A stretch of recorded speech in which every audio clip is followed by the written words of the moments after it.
Oh my goodness, how is everybody doing today?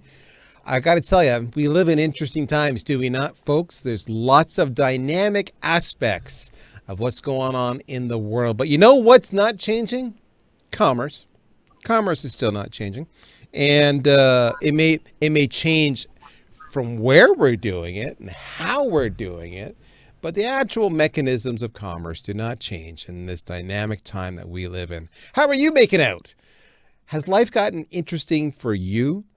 You know what was kind of funny? We sit back and we talk about all that's going on and we laugh. And I'm saying we, I'm meaning here at VanillaSoft, as we talk amongst ourselves, we laugh at how many things stay the same despite all this upheaval and change. One of that is metrics and activity and accountability and results. So we thought that it made perfect sense to kind of at this moment in time go back and talk about how we can approach insurance in a smarter fashion. And we thought, well, where does that, because we're all about reinventing processes right now, right? So we thought, well, where do we start? There's so many different aspects of insurance that we could evaluate.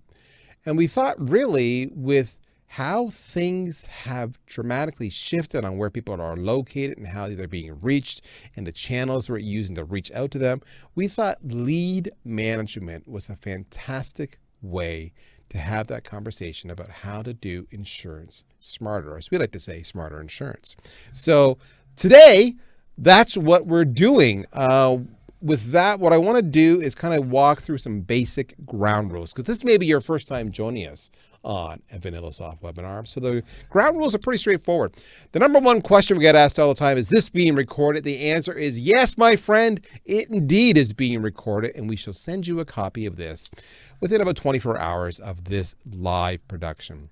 For context, everybody is in listen-only mode, so you can have as much noise in the background, the coffee maker going, brewing your own beans, have the kids screaming if that's the case, have the dog barking. We're okay. We can't hear you.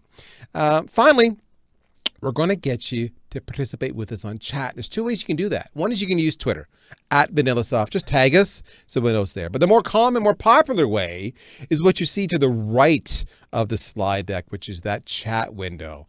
And if you can just join as a guest, it's going to ask you for a little name, George, Susie, Sally, Fred, whatever you want. Make it up. Be creative. I don't care. Put it there. If you anticipate coming back and seeing our webinars over and over again, take an extra 30 seconds, create yourself an account, and it will remember you, and you'll never be prompted again. Once you do that, we want you to join us in this conversation with lots of different ways. We want you to join us with your questions. We want you to join us with your anecdotes, your opinions, your storytelling. We want you to give us high fives. We want attaboys. Most importantly, I want to know where you're from. What city, what location, what village on this fine planet you find yourself in are you at? Let's make that your first post on the chat window. So please do that. Next up, when we sat back and said we want to do smarter insurance lead management, we said, who are the right people to walk us through that? Because I just look pretty. I just look pretty. And some would say I don't even do that very well.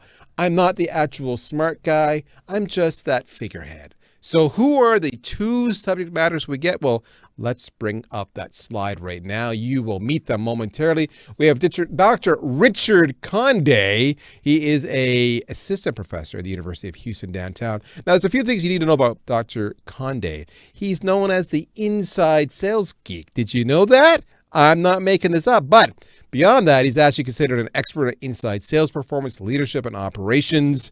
But like every good teacher, he began life doing the job for real. During his 10 years as sales executive, Richard was recognized for increasing sales revenue from $65 million to over $100 million in 3 years, with fewer inside sales agents and decreasing annual inside sales agent turnover from mid 60% to 28%, while improving employee satisfaction from 3.6 to 4.6 based on the Gallup survey. That you're going to meet is Richard. But joining him because Richard now is the man. He's an advisor. He's a professor. We have the real life practitioner, David Molitierno. And I told David I would mess up on his last name, and of course I did. A sales professional for over 14 years. He's an agency manager at Innovative Financial Group, one of the fastest growing IMOs in the insurance industry. This man has got accolades at the wazoo, but most importantly, like you, he's all about managing leads better and smarter. Gentlemen, welcome to the show. Good to have you here. How have you been today? Doing wonderful. Thank you for having me. Like most everybody else, taking advantage of working from home. So it's trying times, but all of us coming together, we'll come out of it better in a few months. You nailed it, David. Absolutely. I'm sorry, Dr. Conde. And what about yourself, David? How you doing these days? We're doing great. Just like Dr. Conde said, thanks for having us on the show. I work from home primarily anyway, so this is no change in business operations for me. Just full-fledged ahead. Hope everybody's being safe though. Business as usual. Business as usual. And that's really the theme of today, right? It is all business as usual. So how can we do leads better, lead management better? So let's talk about the topics we're going to cover today. If you're just joining us now, you had a few seconds to get your logistics all set up. You've joined us. Thank you. We're going to talk about why smarter lead management. We're talking about agent trouble spots. We're going to address the issue about lists and prioritization, because sometimes we just don't do a good job of that.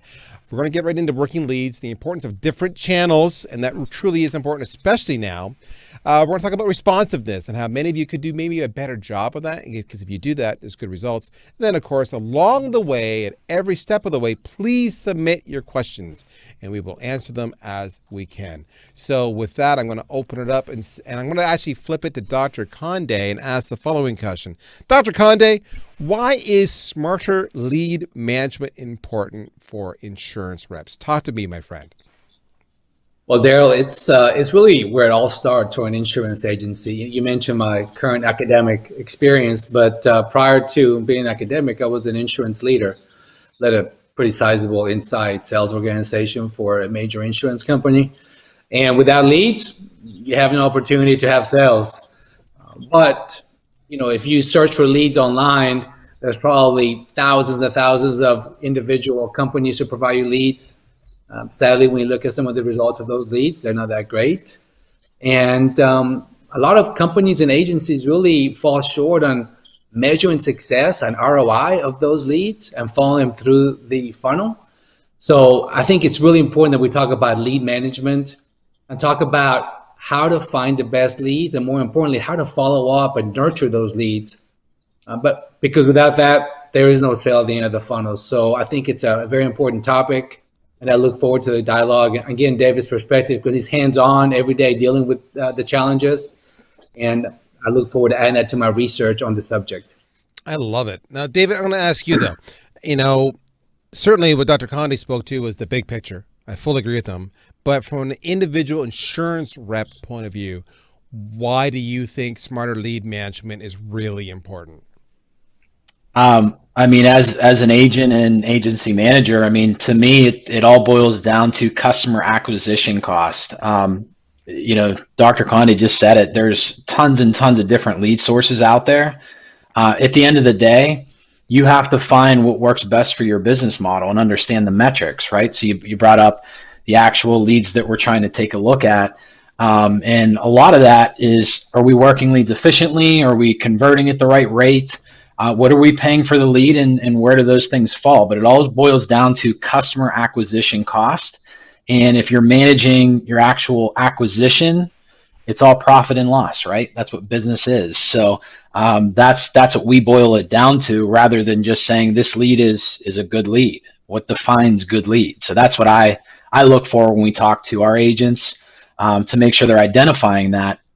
And ultimately, metrics don't define all. There's a lot of data behind training, and that's a whole nother subject that we won't talk about today. But obviously, you have to make sure that you're analyzing data appropriately. So customer acquisition cost, David, that's actually a really valid point. So talk to me, what does that mean in dollars and cents from the insurance agent's point of view? If I have a high customer acquisition cost versus a low customer acquisition cost. How would that be measured? Is it dollars and cents? Is it time? Is it effort? And how does that impact me from being successful? Well, that's a very deep question, right? My rule of thumb on the basis is if you're south of $100 to attain a client. Now, I deal a lot with final expense insurance specifically. We could talk about all different lines of insurance, and that number is going to change, right? So dealing specifically with final expense insurance, if you can keep your customer acquisition costs under $150 to $100 around that range, and work 40, 50-hour weeks, you can build a profitable business. There's also a line that comes along with that is, where's your contract level? What does your organization structure look like? So there's a lot of different metrics that kind of go into that question. But there's agencies out there right now that their clients are being acquired around $200, $250 a pop. And when you look at those models, to me, transitioning into the broker world was always about, how can we maximize our business, right? How can we take advantage of every angle of our business? And customer acquisition cost was one of them, no matter what contract level you're at as an agent, that you can maximize your profitability. All right, so let's just get right into the messy details. Dr. Conde, I'm going to throw this first talking point at you. The talking point is, where are agents dropping the ball? So you got a smile on your face already. Let's start with that. I want to understand, you're grinning. I want to know why you're grinning. I want to understand. And the reason I'm asking this question too is because I want our audience to kind of listen and don't get defensive if Dr. Conde says something where you may be guilty of. Rather, acknowledge that you're guilty of it and listen to how he and David are going to give us some wisdom so you can address the situation. That's the best approach to this. Dr. Conde, where are they dropping the ball? Start there. I'm going to answer that in a moment, but I'm going to take a step back to David's comment. He made a great point about acquisition cost.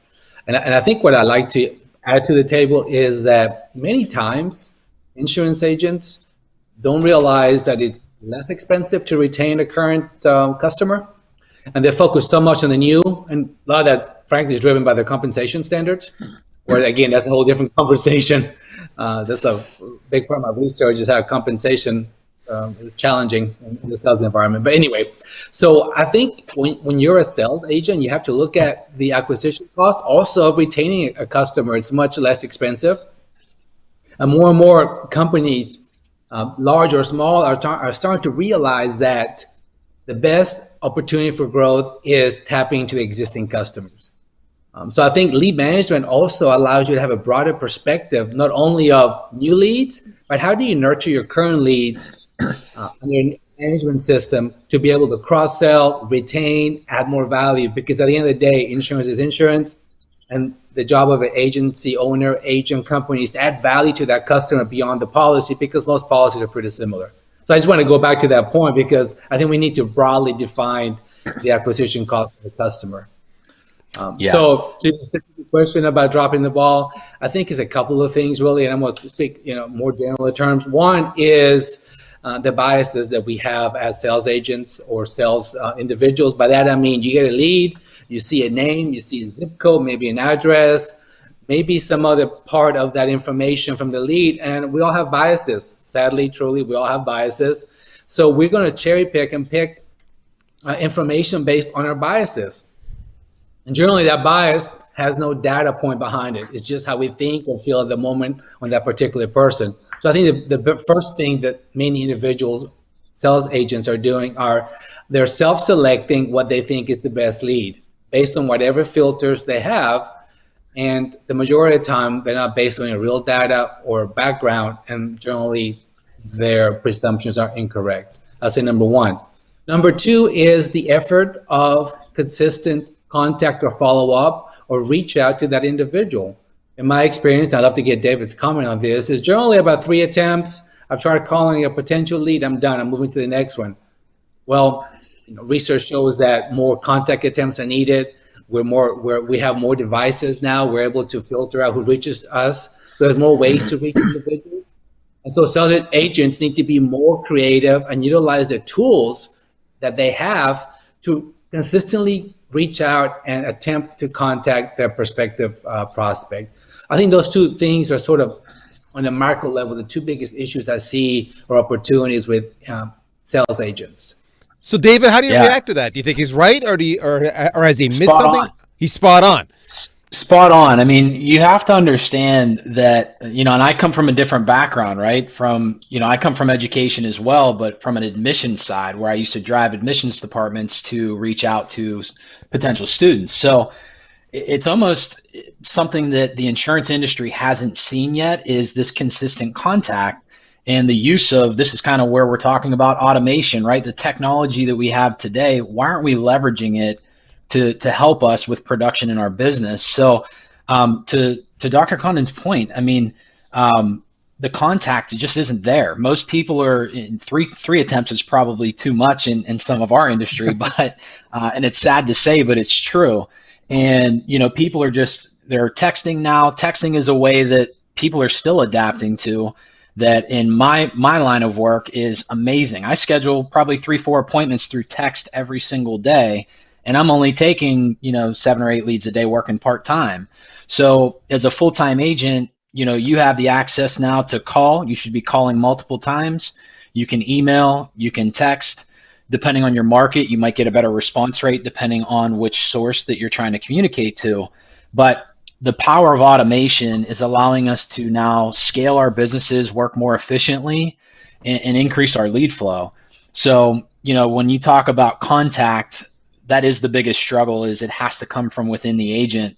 And when you automate a process, you can almost template that process for the agent now. Dumb it down a little. So let's recap. All right. So what I heard Dr. Conde said was, number one was biases, which you used the example of cherry picking leads or self-selecting based on our biases. And I want to extend that a little bit, because what I really am hearing you say is that if I'm cherry picking certain leads because of my biases, what that really means is that I'm ignoring the other leads. And that's why I'm dropping the ball. The second one you talked about was effort for consistent follow-up, and what we might make 3 attempts. Now, it varies from industry to industry. I believe if I look across all industries, they say the latest stats are it typically takes over at least 9 attempts. But I believe the insurance industry as a whole is actually even higher than that. So why are you dropping the ball? Because if you give up after 3 attempts, you miss out on a deal that you might have had if you'd have made those 9, 12, 15 attempts. So that's why you're dropping the ball, number 2. But David brings a point up about, I'll use the word channels. You heard him talk about SMS and calling and emailing. It's the whole concept of using multiple channels. And the reason that agents are dropping the ball is because they're not using all of the channels that are available to them, which means if I only use phone or I only use email, but that person doesn't respond and you give up, yet if you would have texted with them, they would have responded and you would have inked a deal, that because you didn't use that channel, you missed out on that revenue. That's where you're dropping the ball. Did I do a good job there, gentlemen, of kind of recapping the dropping the ball situation, cause and effect? Yeah, I mean, I think you did a wonderful job. And when I talk to people, I always ask them, what's your favorite soft drink? Let's say Coke. Well, how many other different ways does Coke try to reach you? Do they just have a billboard and that's it? Do they just send you an email and that's it? No, they try to build awareness through multiple mediums. They use multiple sources. But that mentality is really hard for some of the frontline agents to attempt to do. But the reality is competition is tough. A lot of brands, a lot of individuals trying to sell insurance. And if you're going to try one mechanism, as David pointed out, you're going to fall short. If you're going to give up after a couple of tries, you're going to fall short. Really, the challenge is, how do we help the agents think more like a big brand, a big company, and having realized that you have to do multiple things in multiple mediums, in multiple ways to reach your desired target market? David, I want to ask you something here Yeah. on your topic about channels, because I didn't hear you say, but I know you do this. You mentioned SMS, you mentioned calling and email. You didn't mention social, like maybe Facebook or Twitter or LinkedIn. Mhm. So I have a two-part question. A, part one, what is your thought on social as, as a channel? And B, why do you think not all agents are using all channels? I think some of it is just, I hate to say it, but ignorance. They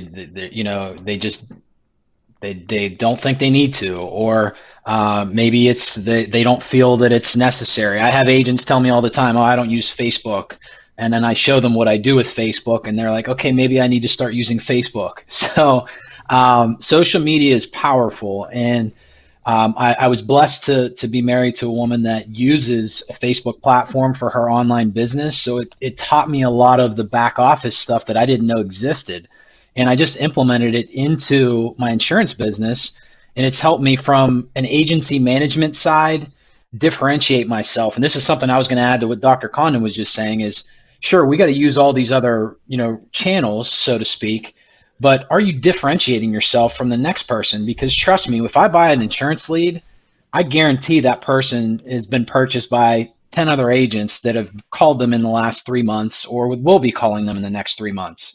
So differentiation is extremely important in any business. How do you differentiate yourself from the next person? Facebook, to tie back to social media, Facebook helps me tremendously with networking with warm market. So a lot of people are familiar with the term warm market in insurance. It really helps you getting started with your business, but then it also helps me from an agency building standpoint to network. I have uncapped potential with agents all over the country, and it's because of Facebook. Otherwise, I don't know what I'd be doing, to be honest with you. So it helps me tremendously from growth, and consistently in posting, which most people don't know this about Facebook. I don't care if somebody likes my post 10, 11, 15 times and there's not very many likes, but people see your post, whether they like it or not. If you create consistency, and consistency is key in any business, if you create consistency in posting on Facebook or social media platforms, people are going to take notice of what you're doing as long as you stay consistent. And that's how they test you. They watch you. And the longer you do it, the more consistent you become and you produce results. That's how you attract people. I schedule probably 1 or 2 appointments daily on agents looking for a better opportunity just because of what I post on a daily basis. And that's completely separate from, anything I'm taking from a lead category. It's all organic growth. You hit on such a huge area here, David, that's working well for you, but others are dropping the ball, which is what we're talking about right now, is that, I'll use the term personal branding. It's a lot more than that. You talk about, being active, being a subject matter leader, getting your posts out there, being consistent, packaging yourself up, packaging up your value prop and just over and over and over again. That is huge. Because you're right. You're all vying for the same business. So why you versus somebody else? If you can't differentiate, then you're dropping the ball. I want to move on. Our next conversation is around lists and prioritization. And Dr. Conde, I'm pretty sure this topic ties in with one of the things you alluded to. You said we're all guilty of biases, and because of our biases, we cherry pick. Is this what this is here? The idea is that we're getting a list and we're prioritizing how we act on that list, probably based on our biases. So I'm setting the stage. Am I doing a good job? If not, just tell me to shut up and I'll just do whatever. No, I think you're spot on. It's, you're an agent. Hey, here's a list of sales leads you might have purchased, someone gave to you, or maybe even referrals. And, there's so many things inside our head that drive our behaviors. So we develop our own biases, and okay, I'm going to call Sally. I'm not going to call Bob. I'm going to call Tommy. Oh, I've called them one person. That's enough. That's the zip code. Oh, I didn't sell in that zip code last week, so I'm sure that's the same kind of person. 2 weeks ago, I was in this neighborhood, and everyone was driving a Chevy, and Chevy drivers don't buy insurance. And there's not a systematic way to help them. And then the second part is, if you're an agency owner or a sales manager, how do you keep track with what the agents are doing, right? if you provide them leads or they pay for their own leads, you want to provide that structure and support and say, hey, this is a better follow, a better template, as David alluded to, that you need to follow to be successful. Because the reality is a lot of people who become sales agents, insurance sales agents, they don't have a history of insurance. They don't have a background in sales.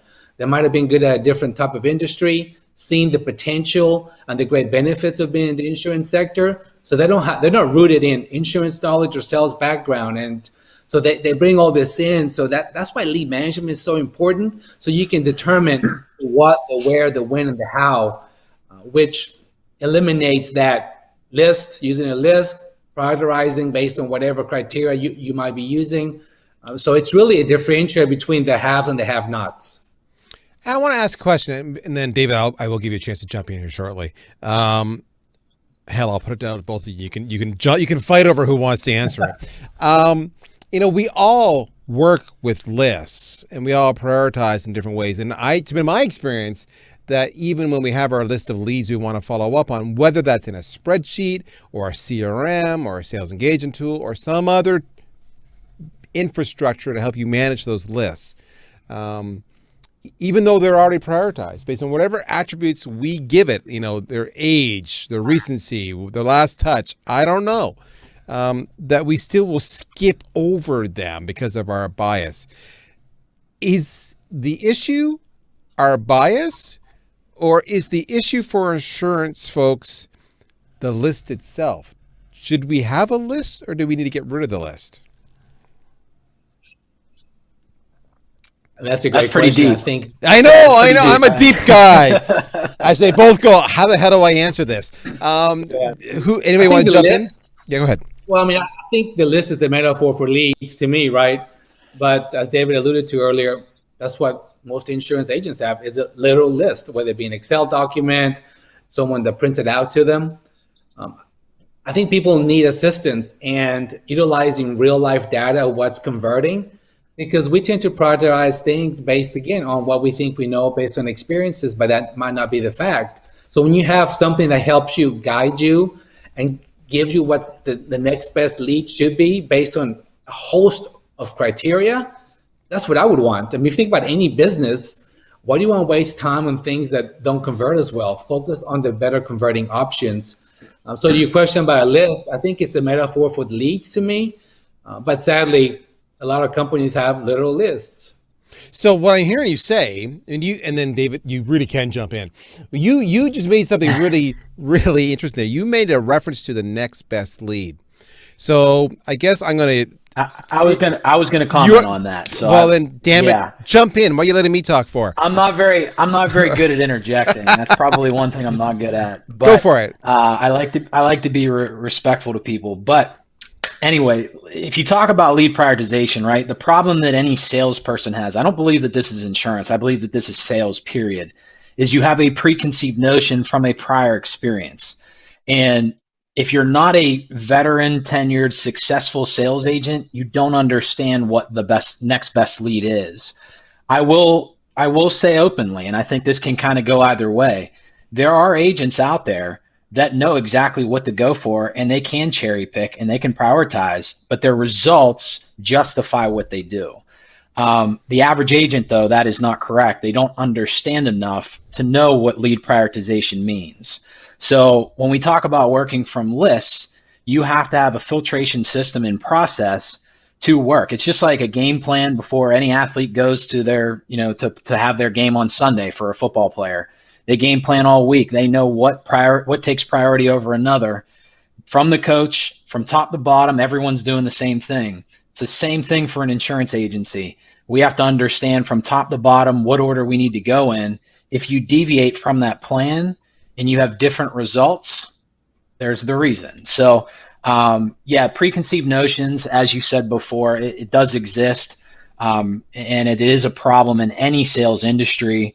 Insurance definitely is a large one of them. But when you create a system like Dr. Conde was just saying, which we can use obviously with the VanillaSoft program, it allows you to work the metrics of what is taking priority over top of another, and you set that system and you let people go to work, it takes the thinking out of the game, which most people psych themselves out of. Agents today, they still drive up to homes and they think in their head, last time I was at this house, the person told me they weren't interested yet. Now I'm probably not going to sell this person. And it just gets in their head. So if you have a system in place that they take the thinking out of the game, you're going to have much better results. So, yeah, what I'd like to add, I'd like to add to that is I've spoken to, to David's point, different people in sales, and they go, well, I do really well. My question is, can you do better? Right? Well, so how do you do better? And I think that's a challenge a lot is in sales overall, in my perspective, is people do well. Hey, I'm making X amount of dollars. I know the product. I know what needs to sell, X, Y, and Z. But my question is, what if you could do better? Are you interested? And are you utilizing the resources to help you get better? One of the things I'm always fascinated by are athletes. World-class athletes will spend on resources to help them be better. I read somewhere LeBron James spends 7 figures a year to be a better basketball player. That includes his dietitian, his trainer, X, Y, and Z, right? Why can't we take that same mentality to business where we want to find every single advantage to help us be better beyond what we think is the right thing or based on our prior success? So one of the things I want to throw out here as it relates to the list, I want to use a metaphor for the audience who maybe isn't getting what you two are saying. There's 2 ways I can give you a lead or a series of leads. So for all the insurance folks listening, listen carefully. I can give you a list and I could say to you, here's 50 that you should reach out to. And they're prioritized based on some algorithm we think says the best, most likely one is number 1, and then number 2, and then number 3, and so on and so forth. Here you go. Do your list. But remember what Dr. Conde said. He said we have bias and we skip. We want to take shortcuts. And we say, yeah, I know it's number 2, but I'm just going to skip it and do number 3. And then I'm going to number 7, then number 12, then number 14. And then when I get to the end, I'm going to go, okay, what do I do now? That's the issue with the lists. Some of you are self-disciplined enough to say, no, I'm going to do it one at a time. Many of you are not. Now, what if I could get rid of that entirely and simply say, I'm not going to give you a list. I'm going to give you lead number 1. Here you go. You have no idea what's going to happen next. Do what you do on lead number 1, phone, email, social, SMS, whatever. It's up to you. Until that's done, nothing happens. So when number 1 is done, now I'm going to give you number 2. And now you act on it. And then when it's done, you should be getting number 3 now. But wait a minute. Something happened while you're on the phone with number 2. And this new lead just came in and it's really, really hot. And you should call it now. So consider this number 2.5. Whereas on a list, that would just get tacked on to the bottom, right? That's the difference when they say serving you the next best lead. When you eliminate your biases and let the processes and systems you have in place dictate what you do next, that's what Dr. Conde says is about what if you could do better. And this is where many of you are dropping the ball.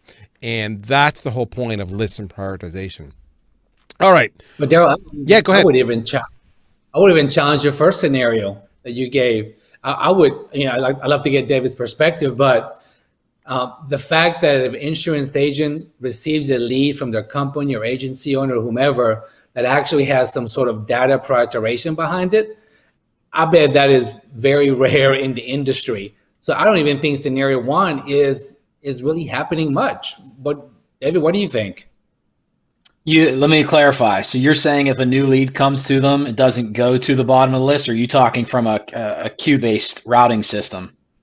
Well, I'm saying is if I give a list of 10 leads, for example, right?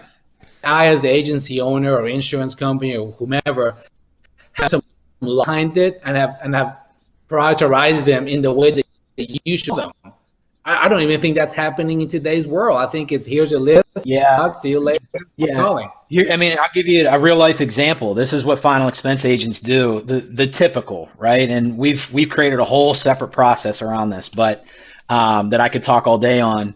But they get leads. So hey, I'm going to call vendor XYZ. I order 40 leads for the week. They send me a list. I pull it up. I have no idea when these leads came in. They could be 5 days old. They could be 3 days old, but they're considered new leads that I paid full price for. I put it into my system, and this is what field agents do. If I'm going in order to homes, if I'm calling over the phone, I'm just calling in order. Okay. They have zero idea of which one came in before the other. So, and I don't know if you want me to get into all this, but it's what I'm passionate about. I came from a queue-based routing structure from my last industry and couldn't understand why insurance doesn't do it yet. There's tons and tons of organizations that are using this stuff. They've been using it for 10 plus years. Insurance seems to be behind the eight ball with it. So it's about prioritizing these leads and creating a system that does it automatically for you to take the thinking out. And I said that again about taking the thinking out, because it allows you now to spend more time with the client, to service the client. That's the most important thing. So agents are wasting time trying to figure out which leads are the best, which route to go on. And they're spending 3/4 of their day sometimes doing that, and only spending maybe 2 to 3 hours with clients. That's the biggest problem in this insurance industry right now. All right. That's a mic drop right there. Go ahead, Dr. Conde, go ahead. I read a statistic that sales agents in general, not insurance, only spend 30% of the time selling. So you're right, spot on, David, that we're wasting time just doing activities that don't result in spending time with the customer, educating, providing value, being consultative, all the things that insurance agents need to do.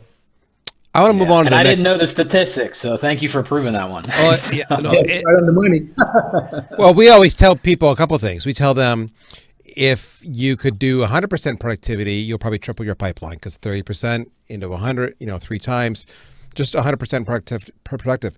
And we also say the same thing. If you were to triple your number of attempts, if we average 3, but you made 9, again, you'll triple your pipeline. Now, we're not suggesting you can 9x your pipeline, but we are suggesting that you can dramatically increase your pipeline from where it currently is with some simple productivity hacks. And that's part of what we want to do. It's about lead management, right? How do you manage those leads? Which is probably a good segue to our next slide about working leads. Dr. Conde, you talked about them making 3 attempts. I believe the whole idea of the right cadence or the right playbook responds to that. Not many have that. So for those that don't know what we mean when we say playbook or cadence, maybe you can explain that, and then you can explain to them how it matters to the whole idea of lead management. Yeah, so I'm going to go back to my Coke example. Maybe it's a silly example, but when they advertise to a prospective customer, they have a cadence to their system. They'll have a certain advertisement on TV. They have a different social media message. They may have a promotion. They may have different aspects. So when you think about contacting a potential insurance customer, there are certain ways or means that cadence to reaching that individual. For example, the first attempt may be a call.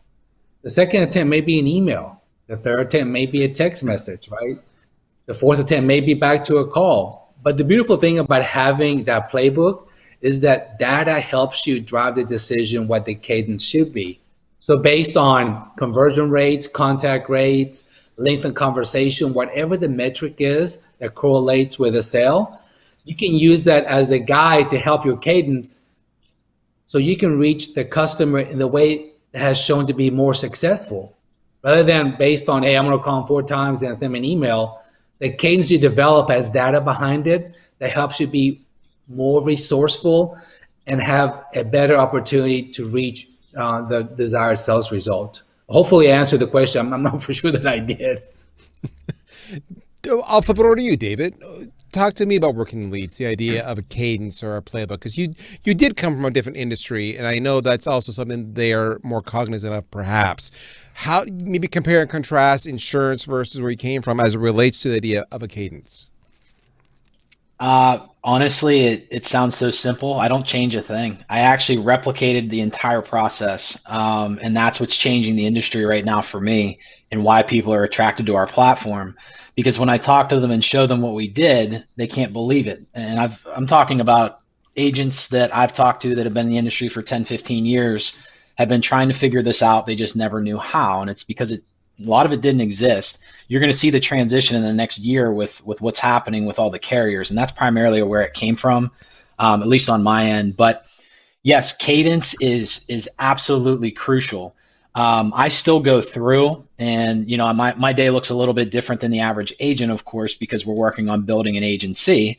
But when you talk about it, I do a 5 text process. And then I have my system calls my leads 2 to 3 times a day, depending how quickly I'm getting through them. So it's filtered to do that. If you talk about trying to call somebody in the morning and you keep trying to call that person, think about it this way.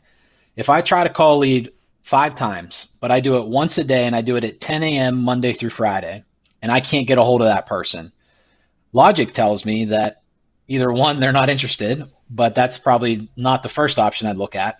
But maybe I need to call them in the afternoon. Maybe they work. Maybe I need to call them on their lunch break, or maybe the evening time is better. So having a cadence to filter your leads, to call them not at the same time, meaning if I called them in the morning on the first shot, the system knows now to call it the second time in the afternoon, the third time in the evening. So you work that cadence to find different call gaps to try to maximize the opportunity to reach your clients. And it's just like in the field. What field agents do now, instead of over the phone, they'll try to knock a door in the morning, knock it in the afternoon, and knock it in the evening. That will increase your results to convert what you're trying to do with a lead. Then a systematic process is I do a 15 contact point. So just like to your point earlier, you call 1 to 3 times, you're probably going to miss out on a good chunk of people that you could be assisting and helping. So by having a system in place, then you're going to call your people in order. So that cadence is going to make sure I'm not calling the same person 3 times before I call the other person 1 time or 2 times. And it's going to make sure that you're consistently following up and keeping a consistent process, which again, consistency leads to results. So to recap, a cadence, exactly what David was saying, it's a defined sequence of touches on a defined time frame with a defined persistent, efforts, for lack of a better. So what do I mean with that? Exactly as David said, I may say I have 15 touches, maybe 5 are text, 5 are phone, or 5 are email. I'm making this up. You get the idea. And they're going to vary at time of day or day of week so that we do 2 things. One, a few things. One is I'm responsive. I just got the lead in, and now that signals that they may be hot or more interested right now, so that I better respond faster. So that cadence makes sure that I'm pursuing them. I'm being persistent. The second thing it does is it mixes up the time of your reaching out, of your efforts. Exactly David's point. Instead of 10 a.m. all the time, morning, afternoon, evening, whatever it might be, the system is telling me when to do the next touch. So it mixes it up. The last thing it does is it mixes up the channels, because maybe they don't respond to a phone, but maybe they will respond to an email or what have you. So you don't know until you experiment. That's what your cadence is. Too many people are just willy-nilly picking up the phone or sending a text when the moment feels good to them with no rhyme and reason. So this is a way of dramatically increasing your probability of connecting with them. And of course, you'll ultimately have a different cadence for different market segments or different products or different offerings. And Darryl, just to chime in on that too, there's also the reverse side. You can be spending too much time on leads. There's a ton of people that say, in industry, they call them B leads. They're age leads where they've, been worked before, or they're very old, whatever it is. And people think because they're a low cost, I'm going to work these people and I'm just going to keep working them until something happens. You have to understand that that's not always your best choice. And a lot of times it's your worst choice. So, if I get new leads coming in and I put them through my cadence and procedure, and I still have them sitting in my queue for a month because I haven't gotten through the cadence, well, I just wasted a lot of time, not only on trying to close these people within a certain time period, but also limiting myself from taking the new leads in. So it really is about the entire process. And it's very difficult for the average individual to manage. That's why the majority of insurance agents don't make it, because it's very difficult. So this simplifies it. All right. I want to move on. One thing I'd like to add. Oh, go ahead. Please. Quick. Yeah.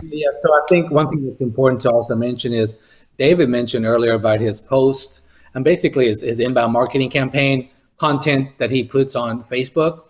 So what happens is when you have this cadence, have multiple contact attempts, individuals will see those, and then they could be prompted to go to your website, your Facebook, whatever it might be. And when they see that content, it adds value to what you're providing. So all of it, to David's point, fits together with the cadence that one has in place. So I want to segue to the next slide. It's related, which is all about utilizing different channels and how you can segment based on demographics, firmographics, technographics, lots of different graphics. Because one of the things that, David, you were talking about was this, so we haven't really elaborated this. You talked about, I've heard you talk about texting and phone and email, and then I brought up social and you mentioned Facebook.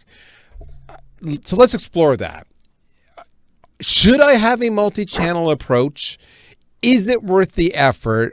And what if I say to you, David, I'm really not comfortable with one of those channels, I would rather avoid it? Or if I say to you, no, my prospects aren't in those channels. So I've given you a ton of questions, but you've got the most experience, you're doing this. So talk to me. Yeah. So my simple answer is get uncomfortable. That's part of business, right? Is get out of your comfort zone. But to answer your question, yes. I mean, you should be using these channels. You think about, what Dr. Conde was just saying about, utilizing different sources and consistency with, I think he used Coke as the example, right? No to somebody or not now doesn't mean no. It just means they're not ready yet. So that's where a consistent process can help. When we talk about texting, and I can give you example after example, but somebody might not respond for the third or fourth text. And then, my last text is a fifth text message that I send them through, and it creates a little bit more urgency. Like, hey, at this point in time, I've reached out enough and I haven't heard back from you. So I'm just going to close your file. If it's something you're still interested, I'm always here. And then it builds a little bit more urgency because they know, hey, Dave's not going to contact me anymore. I better let him know that I'm interested, right?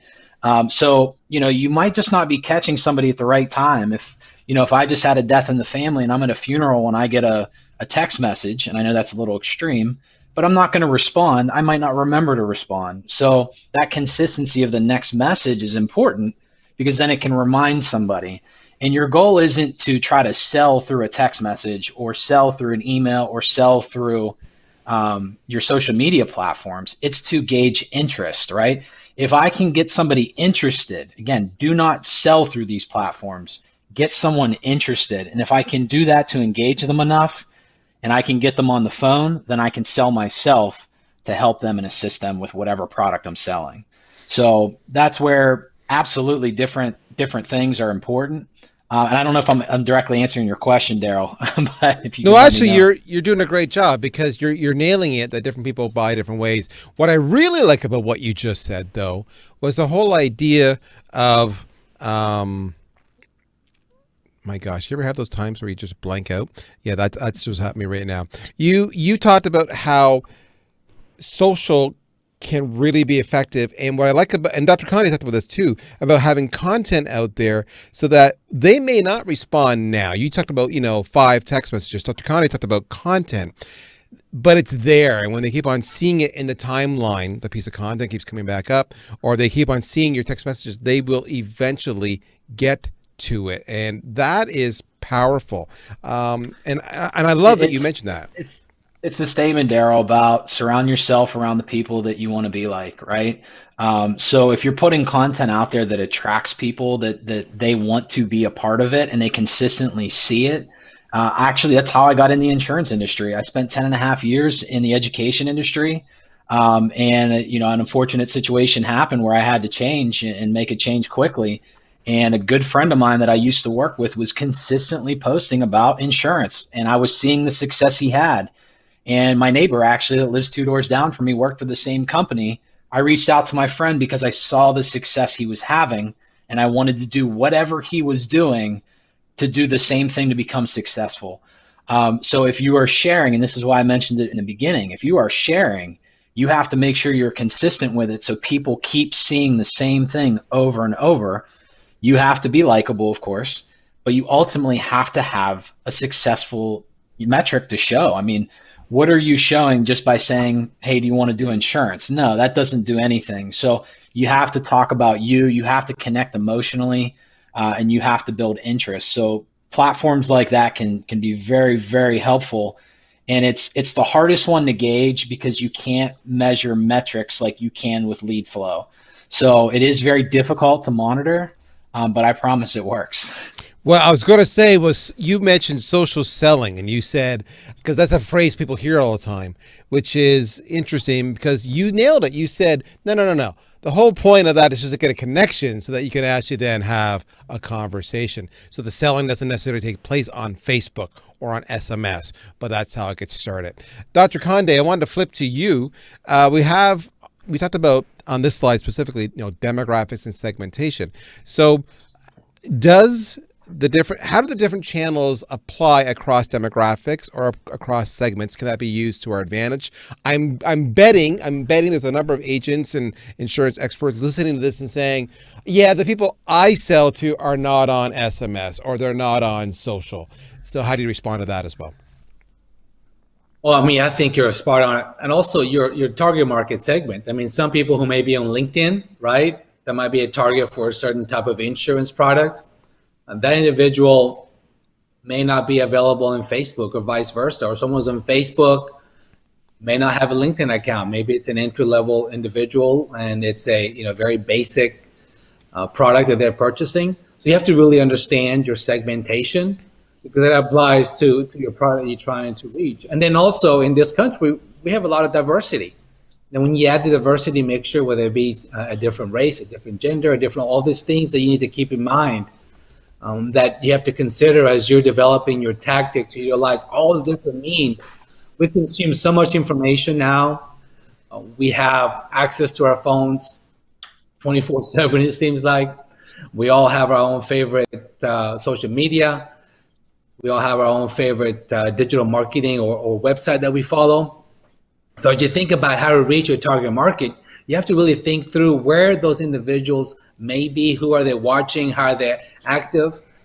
Because, for example, someone who's using Snapchat is probably not going to be a 60-year-old person, right? So you really have to understand different means and mechanisms to better segment your target market.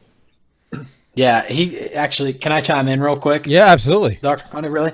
So that is the demographics is extremely important. It's something I dove into because I do my own advertising as well, just to control profitability, right, and differentiate myself. But one thing I tested when I first got into advertising was saying, okay, well, when we do life insurance, because that's what I deal with again specifically, mortgage protection policies, you get a comp bump in, right? So I figured if I could generate mortgage protection leads through Facebook, the same way I'm generating final expense leads, and if I could have them around the same cost, this would be amazing.